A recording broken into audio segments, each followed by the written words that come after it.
ठीक है, ओके।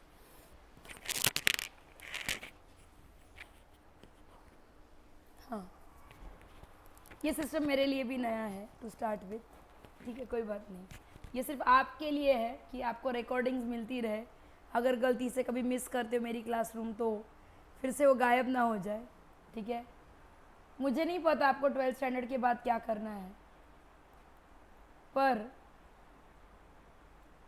हम क्या आपको देने वाले वो बताना मेरे लिए ज़रूरी है, ठीक है। टू स्टार्ट विथ, मेरा नाम है डॉक्टर सुप्रिया देवी, पर लोग मुझे गांधी के नाम से ही ज़्यादा जानते हैं। रीज़न मैं बॉर्न ब्रॉटअप मैरिड अहमदनगर में हूँ। ये मेरा ससुराल का सरनेम है, ये मेरा मायके का है, बट आपको गांधी मैम के नाम से ही मैं दिखूँगी। अगर आप बाहर जाओगे तो गांधी मैम नाम के 2 टीचर्स हैं, एक वृशाली मैम है जो कॉमर्स का मैथ सिखाते हैं, और एक मैं हूँ जो साइंस का मैथ सिखाती हूँ, ठीक है। मतलब ये भी आपको सुनने को मिलेगा। अच्छा वो मैम नहीं, हम अलग अलग 2 पर्सनैलिटी है, तो अलग ही रखना प्लीज़, हमें बख्श दो, फाइन। और डॉक्टर इसलिए कि मैं मतलब मेरा पीएचडी है कंप्लीट, डॉक्टरेट है मेरे पास, इसलिए डॉक्टर लगता है, फाइन। अपने करियर में हमेशा टॉप पे रही हूँ। ड्रीम था मेरा कि मुझे जेई में जाना था, मतलब मुझे आईआईटी में एडमिशन लेना था। 3 बार चांस भी मिला था पर नहीं जा पाई, क्योंकि घर के फाइनेंशियल कंडीशंस उतने अच्छे नहीं थे। और उस वक्त था जब 1998 2000 का पीरियड है ये, जब मेरा 10th और 12th यहाँ पे ख़त्म हुआ, और मेरे भाई का एजुकेशन चल रहा था। आज मेरे भाई माइक्रोसॉफ्ट में है, तो वो तो इंजीनियर बन गया और मैंने अपने आप को स्किप किया ताकि उनको फाइनेंस मिल सके, ठीक है। इसलिए मेरा ड्रीम है कि मेरा बच्चा जो है वो आईआईटी में एंट्री दे, ये मेरा ड्रीम है। और जब टीचर का ड्रीम होता है ऐसा कुछ होना, तो अपने आप बच्चे करते हैं, ठीक है। आप बहुत छोटे हो, अपने मतलब ठीक है आप गूगल वगैरह यूज़ करते हो, पर फिर भी अपनी दुनियादारी नहीं देखी, हम देखते हैं बाहर। सिंपल सा फंडा है, अगर आप इंजीनियरिंग करना चाहते हो, फॉर एग्जांपल इंजीनियरिंग के एक एग्जांपल है, कोई भी ग्रेजुएशन हो सकता है, कोई भी पोस्ट ग्रेजुएशन हो सकता है, बहुत सारे टाइप पे। एक है लोकल लेवल पे, मतलब अहमदनगर में खुद में ही करो। सेकंड है पूना तक जाओ, वहाँ के बेस्ट 5 कॉलेजेस में से करो, या फिर पूना में जाओ और कोई भी कॉलेज, एनी कॉलेज, फिर इसके साथ नासिक औरंगाबाद वगैरह वगैरह भी आते हैं। फिर है एनआईटीज़ में जाओ, वीआईटीज़ में जाओ, जिसकी एंट्रीज़ कैसी होंगी, या आइजर्स में चले जाओ जिसकी अपनी कॉम्पिटिटिव एग्ज़ाम्स होंगी। और लास्ट जो मेरे लिए है वो है भाई आईआईटी में जाना, या फिर सीएमआई इंस्टीट्यूट्स में जाना, या आईएसएसटी में जाना। ये कौन सी चिड़िया के नाम है, तो आज थोड़ा एक गूगल कर लेना तो बहुत कुछ देखने को मिलेगा, ठीक है। आजकल गूगल की वजह से हमारा काम कम हो चुका है, हमें सिर्फ इन्फॉर्मेशन देनी है। फ़र्क क्या पड़ता है इन सब में, कोई फ़र्क नहीं पड़ता है। जैसे आज 2024 चल रहा है, आप एग्ज़ाम कब दोगे, आपकी 2026 तक 12th आप पास आउट होंगे, और सब कुछ अच्छा रहा तो 2030 पे आपका इंजीनियरिंग कंप्लीट होना चाहिए। हम इंजीनियरिंग की बात कर रहे हैं, इसलिए हम उसी डिग्री की बात करेंगे। तो अज्यूम करते हैं कि आप में से ये अलग अलग कॉलेजेस में से काम किया गया है। अगर लोकल में इंजीनियरिंग कंप्लीट करते हो तो आपको जॉब मिलेगी कि नहीं मुझे नहीं पता, ठीक है। मिलती भी है तो 10,000 बहुत हो गए, उस टाइम की सैलरी बोल रही हूँ। अगर पूना में बेस्ट 5 में जाते हो तो हाँ, निश्चित तौर पे 1 0 बढ़ेगा आगे। अगर बाकी बीच के कॉलेजेस में फंसते हो तो फिर से आधा सैलरी तो छोड़ ही दो। अगर एनआईटी वीआईटीज़ में जाते हो तो इसमें 1 0 ऐड ऑन करो, ठीक है। और 1 0 नहीं, 5 1 लाख जब तक आप निकलो तब। मैं महीने की सैलरी की बात कर रही हूँ, मैं महीने की सैलरी की बात कर रही हूँ, सालों की नहीं। और अगर आप आईआईटीज़ में से पास आउट होते हो तो हम लोग एक्सपेक्ट करते हैं कि आपका मिनिमम पैकेज जो है वो 2 CR का होना चाहिए पर ईयर। कैलकुलेशन में आप मुझसे ज़्यादा अच्छे हो, और ये मैंने अपने आजू बाजू के लोगों को करते हुए देखा है। मतलब मेरे फैमिली में, मेरे एक्सटेंडेड फैमिली में, ससुराल और मायके में जितने भी इंजीनियर्स हैं, अगर हम उनकी सैलरीज खोद के निकाले तो ये 2 CR पे काम करने वाले कम से कम 4 लोग हैं। 7 इंजीनियर्स हैं मेरे ससुराल में, ठीक है। और सबके अपने बेस्ट 5 कॉलेज में, मतलब वो लोग they have also completed their post graduation obviously, and they are working the best. बस इतना ही फ़र्क है, ठीक है, ज़्यादा कुछ नहीं है। अब ये फ़र्क तय कैसे करना है, हिंदी समझ में आती है ना कि मराठी भी चलना है? आती है ना? ठीक है ना? ओके। अब ये फ़र्क तय कैसे करना है? तो कुछ नहीं, इसके लिए जो है ना, ये यहाँ पे जाना है ना, इन दो जगहों पे, तो भाई यहाँ पे जाना है तो भाई 2 साल ऐश करो, कोई पढ़ाई मत करो, डू नथिंग, कुछ मत करो, ठीक है? यहाँ पे जाना है तो सिर्फ क्लास अटेंड करो, मतलब घर पे कुछ नहीं किया, मतलब कुछ देखा ही नहीं हमने, सिर्फ गए, टीचर की शक्ल देखी, घर आए, बात ख़त्म की, ठीक है? यहाँ पे अगर जाना है तो भाई क्लास तो अटेंड करने ही पड़ेंगे, पर उसे एक बार रिवाइज करना पड़ेगा एटलीस्ट घर में कि हमने क्या सीखा आज, राइट? अगर यहाँ पे जाना है या यहाँ पे जाना है तो इन दोनों के लिए थोड़ा और भी कुछ करना पड़ेगा। वो क्या करना पड़ेगा? ऑब्वियसली क्लास तो अटेंड करनी पड़ेगी, जितने भी क्लासेस आप ज्वाइन करोगे सब अपने अपने सब्जेक्ट एक्सपर्ट्स हैं, वो छोड़ेंगे नहीं आपको, मतलब उनको अपना सब्जेक्ट अच्छे से आता है। जैसे आप मुझे बोलोगे कि मैम बायो पढ़ाओ, तो मैं बोलूँगी भैया 10 तक ठीक है, बाद में तुम मुझे बख्श दे, ठीक है? That is not my cup of T, but yes maths is my cup of T, right? तो ऐसे आपको पढ़ाने वाला तो यहाँ पे मतलब प्राइवेट है तो भाई अच्छा ही पढ़ाएगा, उसके साथ क्या करना है? रिवाइज, उसके साथ क्या करना है? रिवाइज, उसके साथ क्या करना है? बुक्स जो हम सॉल्व करने के लिए देंगे वो, और इन सब में होनी चाहिए कंसिस्टेंसी। कंसिस्टेंसी मतलब आई होप आप इतनी इंग्लिश तो समझ में आती है, रोज़ रोज़ वही चीज़ करना। जैसे अगर ये आपका टारगेट है, ये नीचे वाले लोग टारगेट है, तो जैसे आप रोज़ हर मिनट हर सेकेंड सांस लेते हो ना, रेस्पायर करते हो ना, कैसे बोलते हो?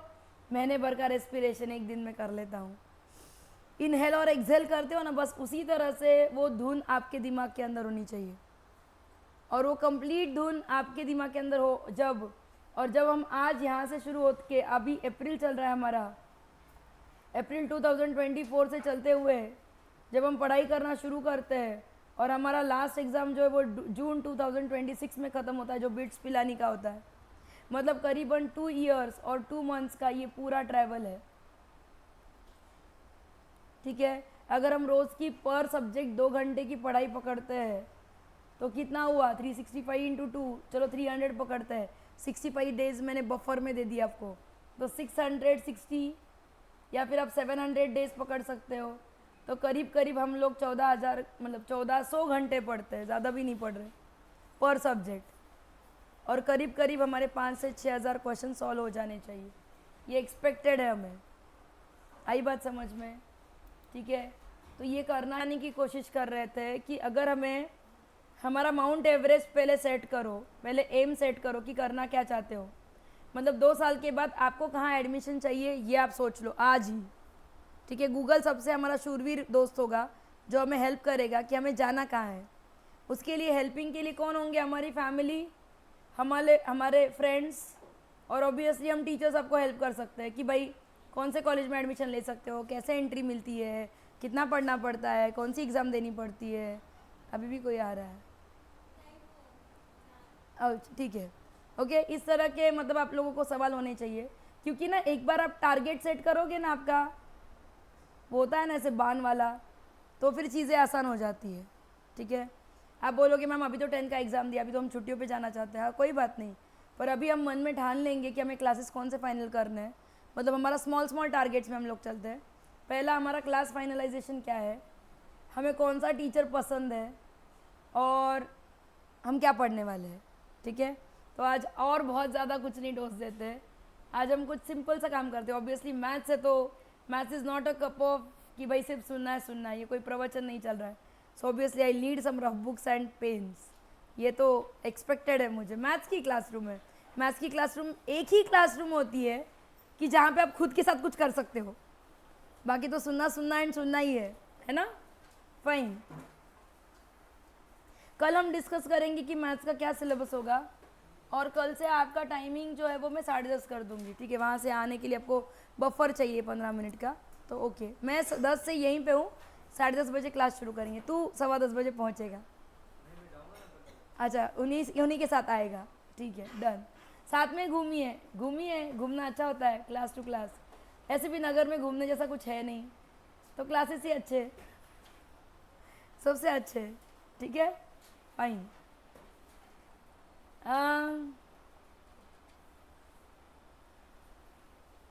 ब्रिज कोर्स में जो मेनली हम लोग टॉपिक्स को टच करते हैं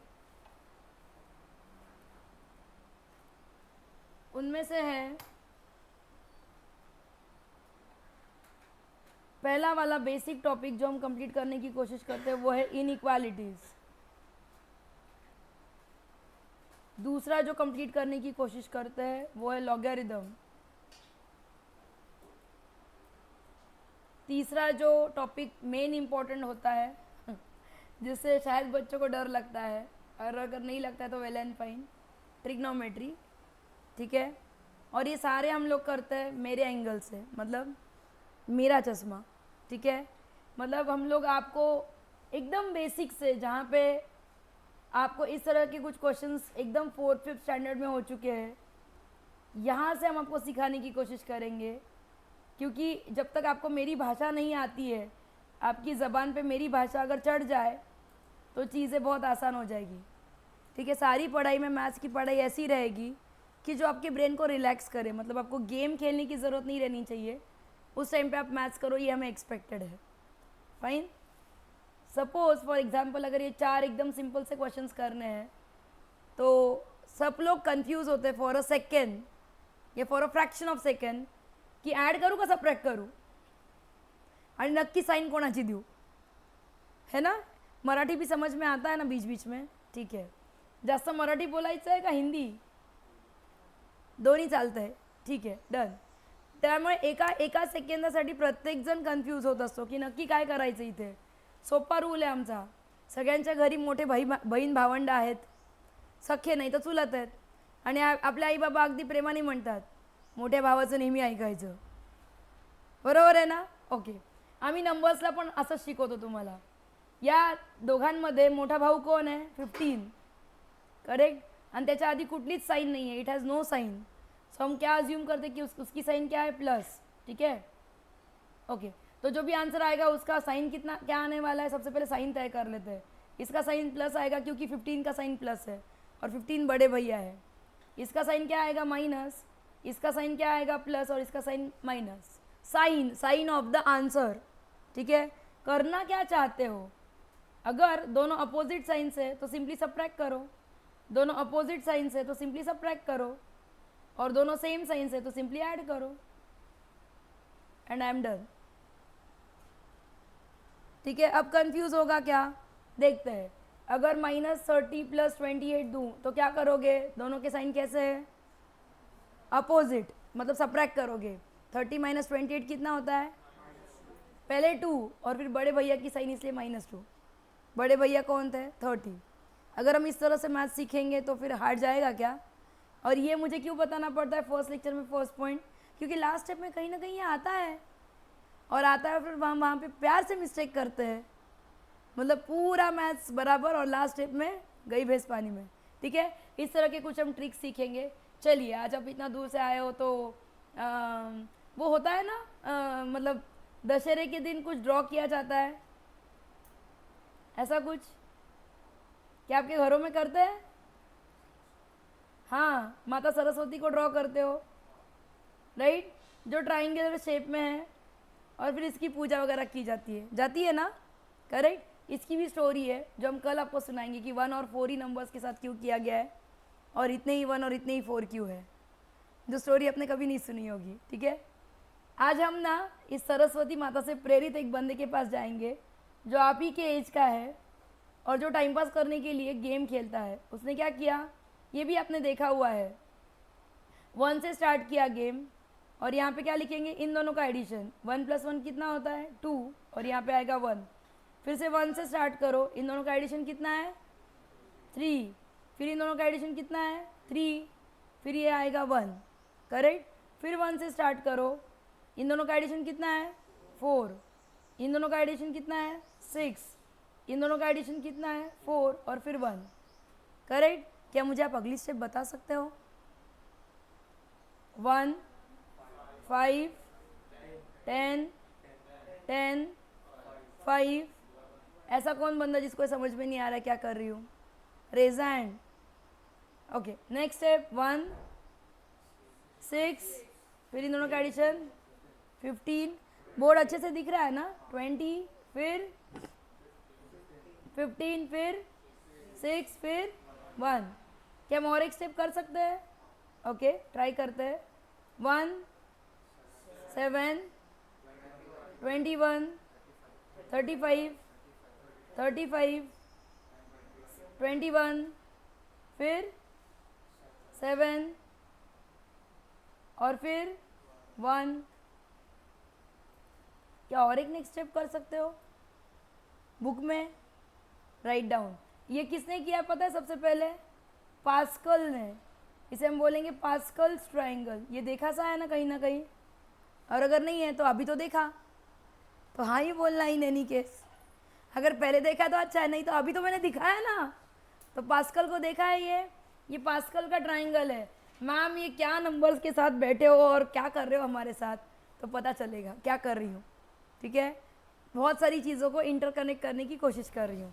5 मिनट में पता चलेगा, पर पहले मुझे पास्कल ट्राइंगल चाहिए आपकी नोटबुक में, वो भी अच्छे से लिखा हुआ। प्लीज़ पहला 1 बुक के मिड में लिखिए, क्योंकि ट्राइंगल बड़ा हो रहा है, नहीं तो 4 स्टेप के बाद बुक में जगह ही नहीं मिलनी है।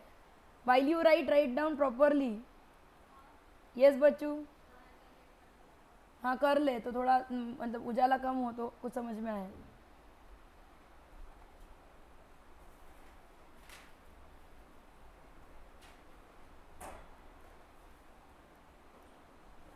अच्छा, आप सबने व्हीकल कहाँ पार्क किए हैं? ए वो भी देख ले रहे लड़की एक बार। सारे व्हीकल्स या साइकिल्स जो है वो फ्रंट साइड में पार्किंग है, वन साइड पार्किंग है, वन साइड खुला छोड़ना है। क्या मुझे पार्किंग देखना पड़ेगा? उस बड़े पूरे चैप्टर का नाम क्या आएगा? तो उसका नाम आएगा बाइनोमियल एक्सपांशन, जो हम सीखेंगे, जिसको काफ़ी टाइम है, पर बेसिक्स हमें कंप्लीट करने हैं। ठीक है, कोशिश करते हैं समझाने की कि क्यों है ये उद्योग। सबसे पहले अगर ढंग से देखोगे और अगर मैं नंबर्स को थोड़ा पास पास में लिखूं, तो मेरा पहला नंबर होता है 1, सेकंड होता है 11, तीसरा होता है 121, चौथा होता है 1331, नेक्स्ट नंबर होता है 14641। जब तक 1 डिजिट नंबर थे तब तक बहुत मज़े कर लिए हमने, डायरेक्ट लिखे। डायरेक्ट लिखा ना मैंने उसको कोलाज करते हुए। जब 1 डिजिट नंबर नहीं है तब क्या, मतलब जैसे कि आपका अगर नंबर है 1, 5, फिर 10, तो 10 के लिए यहाँ पे 10 लिखना पड़ेगा, फिर 10, फिर क्या आएगा यहाँ पे 5 और फिर 1। मतलब कोलाज करोगे तो क्या आएगा 1 6 1 0 5 1, ऐसा कोई नंबर आएगा। क्यों ढूंढ रहे मामा ऐसे नंबर्स? हम बताती हूँ क्यों ढूंढ रहे हैं। क्योंकि ये है 11 का स्क्वायर सब लर्न करने के लिए बोलते हैं ना, 11 स्क्वायर 121। ये 11 का क्यूब है यार, ये 11 रेज टू 4 है। आप चेक कर सकते हो कि 11 रेज टू 5 है, आप चेक कर सकते हो कि 11 रेज टू 1 है, और आप चेक कर सकते हो कि 11 रेज टू 0 है। Any number raise to 0 is 1। मतलब ये पावर्स है 11 के। ठीक है, ये पहली स्टोरी है पास्कल के ट्राइंगल में। मैं 20 स्टोरीज बताऊंगी, सो ये फर्स्ट स्टोरी है। सेकेंड स्टोरी ये है कि आप देख सकते हो कि पास्कल का जो ट्राइंगल है वो हमेशा सिमेट्रिक है। मतलब अगर ये 1 है तो ये भी 1 है, ये 4 है तो ये भी 4 है, भले बीच का अलग हो। मतलब पास्कल का ट्राइंगल लेफ्ट साइड से जाओ या राइट साइड से जाओ, सिमेट्रिक है। ठीक है, second thing. Third thing, it always starts with 1, every row starts with 1 and ends with 1।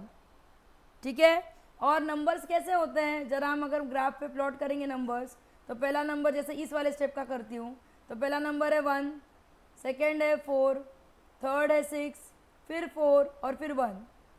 अगर मैं इसका प्लॉट करूँगी तो क्या आएगा 1, फिर आएगा 5, फिर आएगा 10, फिर 10, फिर 5 और फिर 1।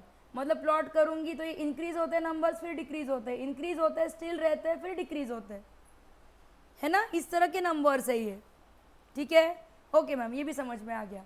अब अगर मैं इसे बोलूँ इसी ट्राइंगल में, अच्छा जो नहीं चाहिए ना उतना सब मिटा देते, सॉरी, जो नहीं चाहिए वो हटा देते, तो इतना सारा कचरा जो है वो, मतलब नंबर्स दिखेंगे आपको। आप ज़रा देखिए कि ये जो पास्कल ट्राइंगल है, मुझे पता है कि मैंने 4 भी गायब किया है, सिर्फ याद करना।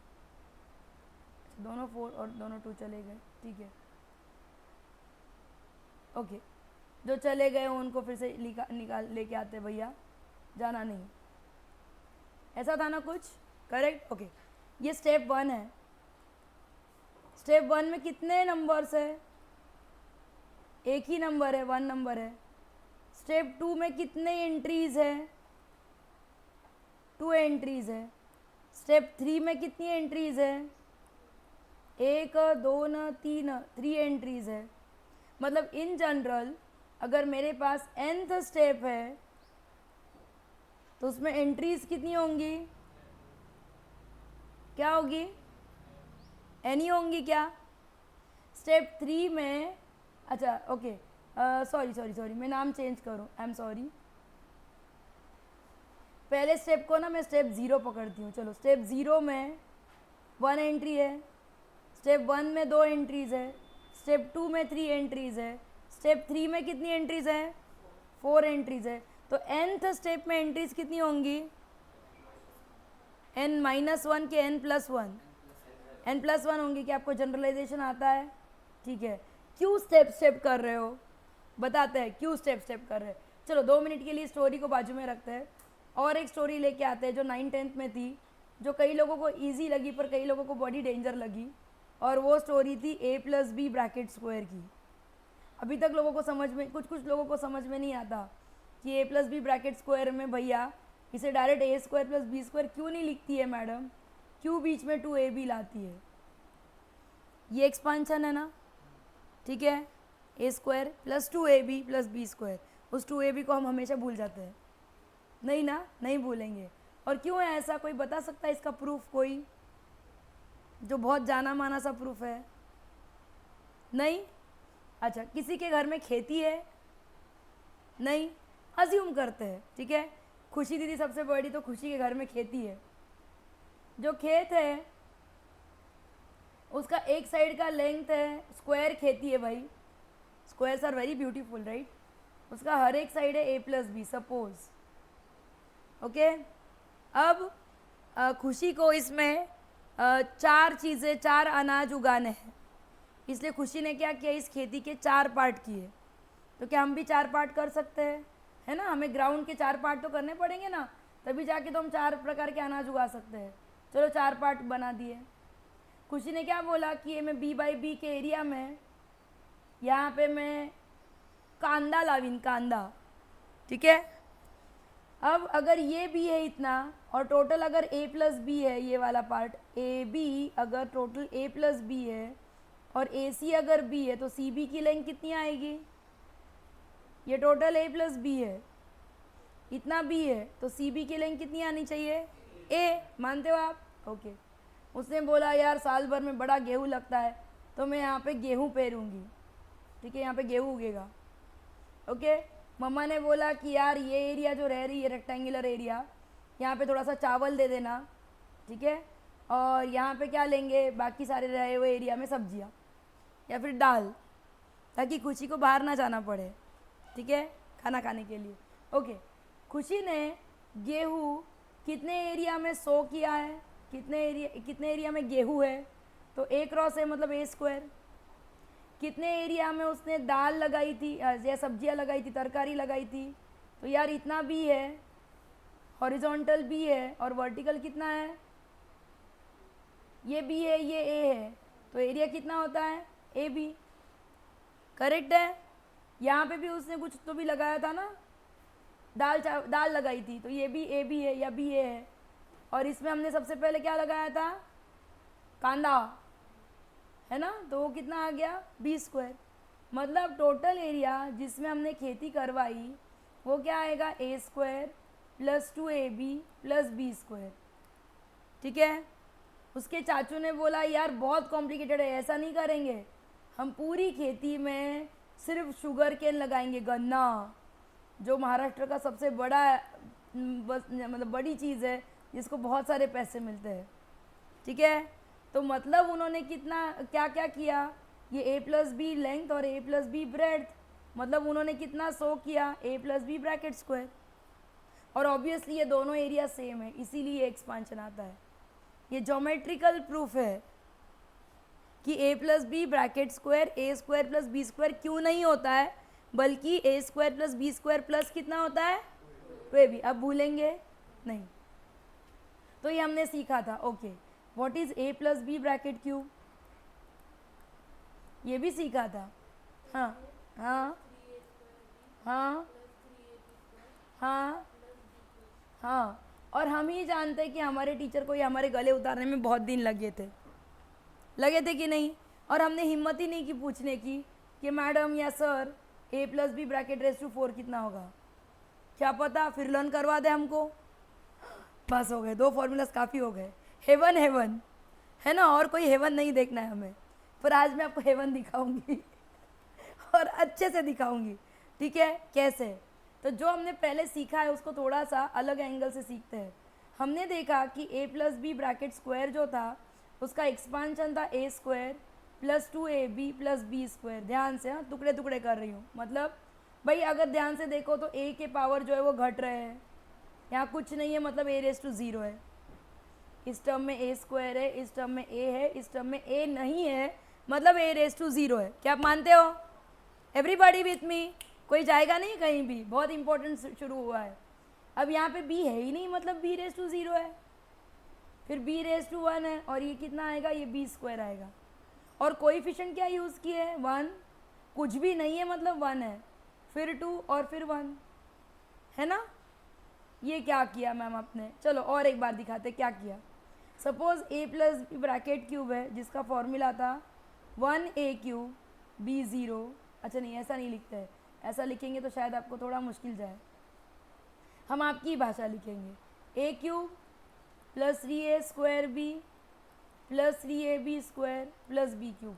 कई स्कूल्स इस तरह से भी सिखाती है, a cube plus b cube plus 3ab in bracket a plus b, पर मैं ऐसा प्रेफर नहीं करती हूँ, ठीक है। ये प्रेफर हम नहीं करते क्योंकि फिर आप एक्सपांशंस नहीं दे सकते हो। ओके, अब यहाँ पे क्या हो रहा है, यहाँ पे चलो a की पावर कैसे हो रही है, a की पावर घट रही है मैम, हाँ के ना। यहाँ पे b की पावर क्या हो रही है, बढ़ रही है मैम। और कोएफिशिएंट्स क्या है, 1 3 3 1। चलो ये बात तो समझ में आई कि हर एक्सपांशन में, मतलब अगर मैं a plus B bracket raise to 4 करना चाहूँगी तो मुझे सबसे पहले a की पावर घटानी पड़ेगी और 4 से शुरू करनी पड़ेगी। यहाँ 3 था तो यहाँ 3 था, यहाँ 2 था तो यहाँ 2 था, है ना। तो यहाँ 4 है तो यहाँ 4 होगा। ओके, हम घटाएंगे, a cube a square a raise to 1 a raise to 0, yup b की पावर बढ़ाएंगे, ऊपर भी वही किया था, तो हम क्या लिखेंगे, b raise to 0 b raise to 1 b square b cube b raise to 4। ये तो सब ठीक है, हे कोएफिशिएंट आना ही चाहिए कुटून, इसको कैसे लर्न करने का। तो फिर से ऊपर चलते हैं और गौर से देखते हैं हमारे पास्कल ट्राइंगल को, 1 2 1 1 3 3 1। तो अगला क्या आना चाहिए, 1 4 6 4 1। मतलब मेरे आगे के कोएफिशिएंट्स क्या आएंगे बताओ तो जरा। तो मेरे कोएफिशिएंट्स आएंगे 1 4 6 4 1। और अब इन तीनों का कोलाज करते हैं। इन तीनों का कोलाज क्या होगा, प्रोडक्ट a रेस टू 4। इन तीनों का प्रोडक्ट 4a क्यूब b। इन तीनों का product 6a square b square. इन तीनों का प्रोडक्ट 4ab क्यूब। और इन तीनों का प्रोडक्ट b रेस टू 4। अरे मैडम आप हमारे स्कूल डेज में क्यों नहीं आए, मैंने विदाउट लर्निंग सिखा दिया। क्या आप a plus B raise to 5 try कर सकते हो, कोशिश। क्या होगा, ज़्यादा से ज़्यादा गलत हो जाएगा और कुछ नहीं होने वाला है। सो आपको टाइम दिया जाता है लिखने के लिए एंड ट्राई करने के लिए। ट्राई करोगे, बस लास्ट 10 मिनट्स इतना ही करना है आज, बहुत कुछ नहीं करना है।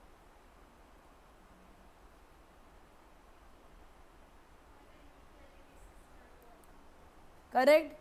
और अब इन तीनों को कोलाज करो तो क्या आया बताओ तो जरा, a raise to 5 plus 5 a raise to 4b plus, very good very good, correct, very good very good. अच्छा, अब मेरा आपके लिए सवाल ये, a plus B bracket raise to 6 अब तो ट्राई कर ही रहे हो, उसमें सवाल ही नहीं है। मतलब मैंने आज क्या क्या सीखा, तो मैंने सीखा कि a plus B raise to 0 कितना होता है 1, any number raise to 0 is 1। a plus B bracket raise to 1 कितना है, a प्लस बी ही है। a प्लस बी ब्रैकेट का स्क्वायर कितना होता है, a square plus 2ab plus B square. a plus B bracket cube कितना होता है, a cube plus 3a square b plus 3ab square plus b cube. Correct है। उसके बाद अभी मैम ने सिखाया था हमें a plus B bracket raise to 4, जो कि होता है a raise to 4 plus 4a square b plus 6a square, sorry 4a cube b ना, sorry, plus 6a square b square plus 4ab cube plus b raise to 4। क्या मैं correct हूँ? a plus B bracket raise to 5 मुझे आया है, मैं 6 तक लिखने वाली हूँ। a raise to 5 plus 5a raise to 4b plus 10 a cube b square, very good, plus 10 a square b cube plus 5ab raise to 4, very good, plus b raise to 5। अच्छा, a plus B bracket raise to 6 कितना expected है आपको? a raise to 6 plus 6 b, फिर coefficients क्या है उसके बाद 15 है ना, a raise to 4 b square plus 20 है शायद a cube b cube, very good, plus 15, very good, plus 6 ab raise to 5 plus b raise to 6। Happy? कोई दिक्कत नहीं। अब मुझे बताइए कि यहाँ पे अगर प्लस के जगह पे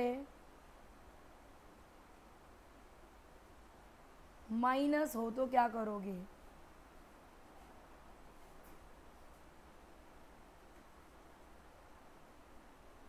मैम ये चीटिंग है, आप रब करके लिखते हो। कोई चीटिंग नहीं है, आपको लिखना है। क्या करेंगे? तो हम अपनी स्क्वायर के फॉर्मूला से ही प्रेरणा लेते हैं ना। चलो, एनीथिंग रेस टू 0 इज़ 1, वो तो ठीक है। a minus B raise to 1 की वैल्यू कितनी आती है?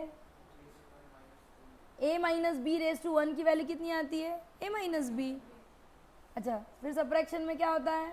देखो मैं किसको रब कर रही हूँ, इसे रब किया, इसे निकाल दिया, फिर इसे निकाला, मतलब एक को छोड़ रही हूँ, एक को निकाल रही हूँ। भैया गायब हो जा, भैया गायब हो जा, भैया गायब हो जा, हर बार दूसरे से स्टार्ट कर रही हो। क्यों गायब किए मैंने साइंस? क्या करने वाली हूँ मैं यहाँ पे? हाँ, यहाँ पे माइनस, मतलब अगर आपके क्वेश्चन में माइनस है so you have to give alternative plus and minus sign.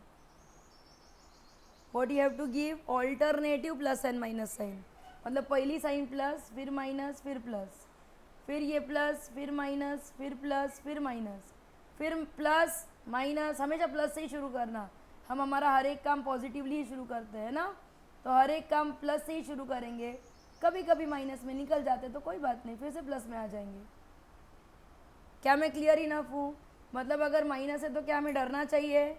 नहीं। क्या हमें अलग सा पास्कल ट्राइंगल वहाँ पे फॉर्म करना चाहिए? नहीं, कोई ज़रूरत नहीं है। ज़रूरत है क्या? नहीं। अच्छा, आप मुझे पूछोगे कि मैम ये तो ठीक है, 6 तक तो आपने कर लिया, वेरी गुड। अगर मैं 10th पावर पे जाऊँ, अगर मुझे डायरेक्ट 15th पावर पे जाना है, तो क्या मुझे पास्कल ट्राइंगल 15 बार लिखना है? तो नहीं। तो क्या करना है? तो उसके लिए भी कुछ ट्रिक है मेरे पास बहुत सारी ट्रिक्स है। मैथ्स में हमारे पास एक ही स्टेटमेंट है, और वो स्टेटमेंट क्या है पता है आपको? जो बहुत फेमस स्टेटमेंट है हम लोगों का, कोई बता सकता है? Every problem has solution. सिर्फ प्रॉब्लम आना चाहिए आपके दिमाग के अंदर। तो आज का मेरा प्रॉब्लम है कि भाई अगर मुझे a plus B raise to 15 करना है तो, है ना, या फिर मुझे पूरा एक्सपांशन नहीं चाहिए, पर अगर मुझे चाहिए है कि a plus B raise to 20 में थर्ड टर्म क्या आएगी तो, है ना। जैसे आपको पूरी पिक्चर नहीं देखनी होती आजकल, या आपको पूरी सीरीज़ नहीं देखनी होती है, 3rd सीरीज़ के 4th पार्ट में, या फिर ये लड़की को वो जॉब कब मिलेगी, ऐसा कुछ देखना होता है। तो वो उतना ही पार्ट हमें फोकस करना है। तो वो कैसे जाएंगे, तो कल हम सीखेंगे कि हमें जनरल फॉर्मूला की तरफ कब कैसे जाना है। अब आप बोलोगे कि मैम आज का लेक्चर तो मैंने मिस कर दिया, अगर आपके कोई फ्रेंड्स होंगे तो, या फिर आज अच्छा नहीं लग रहा था, या फिर आज बहुत सारे लेक्चर हो गए, आज तो कुछ भी पढ़ले नहीं पड़ा, कल का कैसे होगा। इस पूरे 12 तारीख तक कोई भी स्टोरी एक दूसरे को साथ नहीं देगी। मतलब आज का लेक्चर कल पे कंटिन्यू बहुत सारा नहीं होगा, एक 5%, 6%, और जितना चाहिए उतना मैं फिर से रिवीजन में ले ही लूँगी।